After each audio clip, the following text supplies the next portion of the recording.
Vocês se lembram que o episódio 1110 terminou com o Shaka procurando o Stella. Ele foi até o subsolo no antigo laboratório de pesquisa de Akuma no Mis, mas quando ele encontrou o Stella, tomou logo um headshot certeiro que já caiu fazendo a poça de sangue. Porém o episódio 1111 começa mostrando vários navios da marinha de diversos portes. É uma frota monstruosa indo em direção à Ilha do Futuro. Do lado de fora de um dos navios vemos o almirante Kizaru, que diz que está ficando frio e pergunta ao marinheiro se falta muito para chegar. O marinheiro responde que logo eles vão chegar na Ilha do Futuro. O Borsalino fala para preparar uma refeição, e que é para avisar os vices-almirantes também. O marinheiro acata a ordem na hora. Do lado de dentro está um dos Gorosei tranquilo aproveitando sua bebida. Lá na Ilha do Futuro vemos a Stussy e o Jinbe. A Stussy está conversando com o Sentomaru e avisando que o Kizaru está a caminho da ilha. Ele está vindo com uma frota de mais de 100 embarcações, que deixa o Sentomaru até assustado. A Stussy diz que a missão da CP0 é matar o Dr. Vegapunk e esperar a chegada do Kizaru. O Sentomaru pergunta por que estão levando mais a sério que Ohara. A Stussy explica que o primeiro motivo é porque o doutor herdou a pesquisa proibida de Ohara e está dando continuidade a ela. O segundo motivo, a Ilha do Futuro tem capacidades bélicas que Ohara não tinha. O Sentomaru percebe que é por causa dos serafins e pacifistas e isso é motivo suficiente para eles enviarem uma frota desse tamanho. A Stussy diz para ele avisar se algo novo acontecer e que todos os dispositivos de comunicação do laboratório foram destruídos. A Stussy desliga e o Sentomaru diz a todos: aprendem com o passado e imaginem o que a marinha pode fazer aqui. Fala que eles não têm tempo a perder.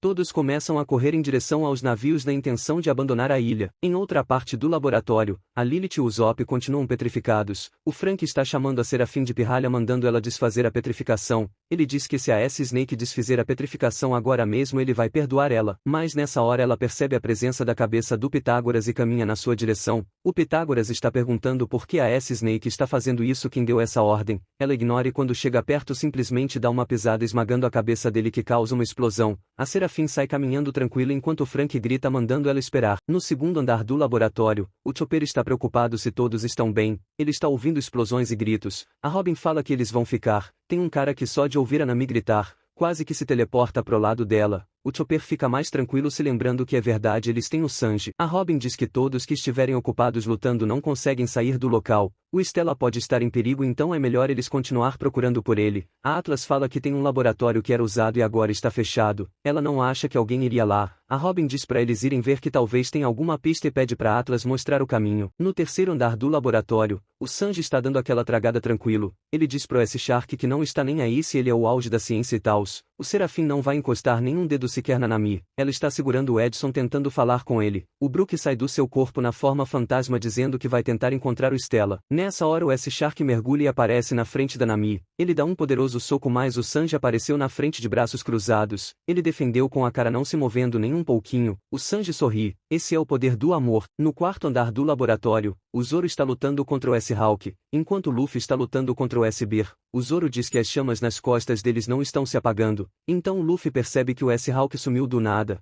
O Rob Lute diz que talvez ele alterou a ordem dos assassinatos. Ele provavelmente quer lidar depois com os mais problemáticos e eliminar primeiro os mais fracos. O Zoro diz para deixar com ele que vai atrás do Serafim. Ele chama o Kako de Usopp dizendo para ele ir junto do Zoro, ele se perde fácil. O Kako diz que ele dá muito trabalho mas sai correndo gritando pro Zoro esperar. Depois que já estava correndo ele percebeu que o Luffy chamou ele de Usopp. O Luffy avança atacando o Serafim. Ele começa a desferir um monte de golpes pedindo para as chamas se apagarem. O Lute chama o Luffy de idiota dizendo para ele parar e pensar. Eles não vão derrotar o Serafim atacando desse jeito. Mas o Luffy tá como sapecando um monte de golpes que manda os Serafins voando. Porém novamente ele se levanta. Então o narrador começa a falar. Esse foi o dia antes do famoso incidente da Ilha do Futuro. Mas essa história começou há 3 meses atrás. Inicia um flashback 3 meses antes em Mary Joyce. Eles recebem uma ligação de alguém misterioso. A pessoa está dizendo que o Dr. Vegapunk está pesquisando sobre o conteúdo do século perdido. Uma investigação é iniciada. O governo mundial enviou os agentes da Cyberpol 5 para descobrir a verdade. Nenhuma evidência foi encontrada. O navio dos agentes que partiu da Ilha do Futuro desapareceu misteriosamente. Para uma investigação mais profunda, a Cyberpol 7 e Cyberpol 8 foram também enviadas, mas ninguém retornou ao governo. Um pouco mais tarde novamente a pessoa misteriosa ligou pedindo para falar com os Goroseis. Após a conversa ficou evidente que o Dr. Vegapunk traiu o governo. Logo eles decidiram silenciar o cientista e deram a ordem do assassinato. A CP0 recebeu a missão e zarpou. Os Goroseis anteciparam a retaliação contra o Vegapunk. Um dos Goroseis também decidiu partir.